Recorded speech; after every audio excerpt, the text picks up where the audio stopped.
అనంగనంగనంగనంగా ఒక ఊర్లో ఒక అవ్వ ఉండేది.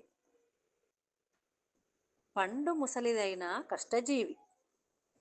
తన ఇంట్లో 4 మునగ చెట్లు ఉండేవి.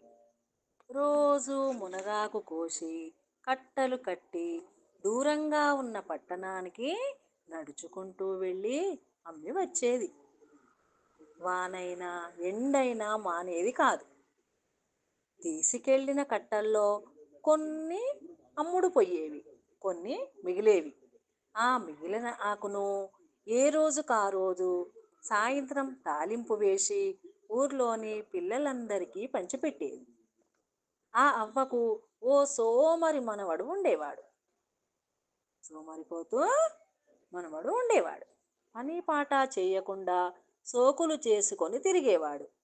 అవ్వ చేసిన తాలింపు తింటూ ఒకరోజు, మనకి కొద్దో గొప్ప ఆస్తి ఉంది కదా బామ్మ, ఇంటి పట్టున కూర్చొని కృష్ణారామ అనుకోక ఈ మునగాకు వ్యాపారం దేనికి, ఎప్పుడో కానీ అమ్ముడుపోవు ఈ మునగాకు కట్టలు అని ఎగతాళిగా అనేవాడు ఆ మనవడు బామ్మతో.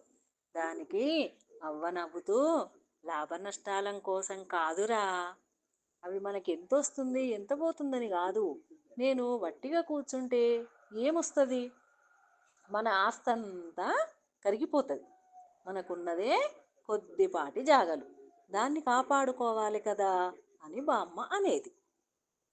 లాభ నష్టాల కోసం కాదు నేను మునగాకు అమ్మేది, కత్తిని వాడకుండా పక్కన పెట్టేస్తే తుప్పు పడుతుందిరా, మనం కూడా ఏదో ఒక పని పెట్టుకొని అటూ ఇటూ తిరుగుతూ ఉంటే ఆరోగ్యానికి ఆరోగ్యం బాగుంటుంది, కాస్తో కూస్తో ఆదాయం వస్తుంది కదా అని ఆమె వదిలిచ్చేది. కొంతకాలానికి ఆ మనమడికి కూడా అర్థమయ్యింది. తన మెదడు ఖాళీగా ఉండి ఏమీ పని చేయబుద్ధి కావట్లేదు, ఏమైనా తినుడు పండుకునుడు, ఇవన్నీ మానేసుకొని అవ్వతో పాటు కష్టపడి ఏదైనా పని చేయాలనుకున్నాడు. అప్పటి నుంచి తనే సోమరితనం వదిలేసి మునగాకు కొమ్మలు తెంచి మునగాకంతా తెంపేవాడు. బామ్మకు సహాయంగా ఉండి కట్టెలు కట్టించి ఆమెతో పాటు పొలానికి కూడా వెళ్ళేవాడు.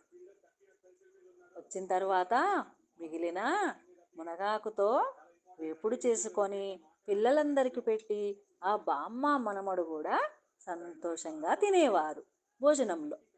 అప్పటి నుంచి అవ్వకు కూడా చేదోడు వాదోడుగా మనమడు ఉంటున్నాడని, సోమరిపోతుతనం వదిలేశాడని ఎంతో సంతోషించింది అవ్వ. కథ కంచికి మనం ఇంటికి.